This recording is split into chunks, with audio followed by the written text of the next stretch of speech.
আসসালামু আলাইকুম। সবাই কেমন আছেন? আশা করি সবাই ভালো আছেন। স্বাদ ও স্বাদের গল্পের সাথে আবারও আসলাম আপনাদের জন্য করে মজাদার একটা সালাদ নিয়ে। আমি এখানে নিয়ে আসছি টমেটো আর অলিভের সালাদ। আমার খুবই পছন্দের অলিভ আর টমেটো। তো যাই হোক আমি এখানে টমেটোটা ভালোভাবে ধুয়ে নিচ্ছি। নিয়ে এখন আমি কেটে নিচ্ছি।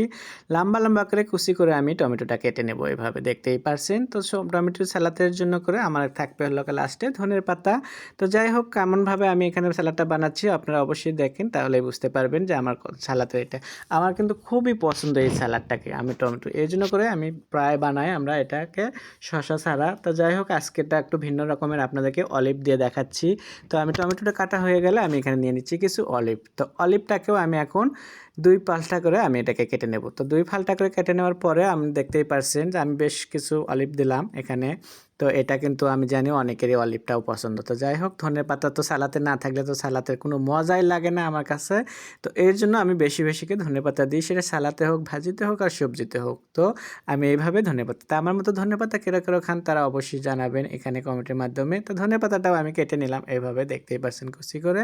তো ধনেপাতাটা আমি এখন বাড়িতে নিয়ে নিচ্ছি। আর হলো কার এটার জন্য কী কী উপকরণ থাকছে সেটাও দেখাচ্ছি আপনাদেরকে। তো আমার হলো কার হয়ে গেল এখানে আমি দিয়ে দিচ্ছি স্বাদ মতো লবণ। আর এখানে সরষের তেল, সরষের তেলের যদি এখানে ঘ্রাণ না থাকে তাহলে তো মজাই লাগে না, সেই জন্য একটু বেশি দিয়ে দিলাম। আর হলো কার শুকনো মরিচের আমার আলু ভর্তা আর এই হলো এই সালাডটাতে খুবই প্রিয় আমার। দিয়ে দিচ্ছি কাঁচা একটু পেঁয়াজ। তো এটা দিয়ে আমি এখন সুন্দরভাবে আমি এটাকে মেখে নেব। আর এটা এমনভাবে মাখাবেন তার আগে হলো এই যে মরিচটাকে আমরা এভাবে ডলে নিচ্ছি আমি হাতে দেখতেই পারছেন। তো শুকনো মরিচের ঘ্রাণটা এই কি বলবো যে এটা তো একদম সব কিছু একদম মানে সেই স্বাদ লাগে এভাবে বানালে। তো আমার এই টমেটো সালাডটা দেখেন আমি কিভাবে মাখাচ্ছি, মেখে মেখে এখান থেকে কিন্তু আমি পানিটাকে বের করতেছি, এটার পানিটা আরও স্বাদ লাগে।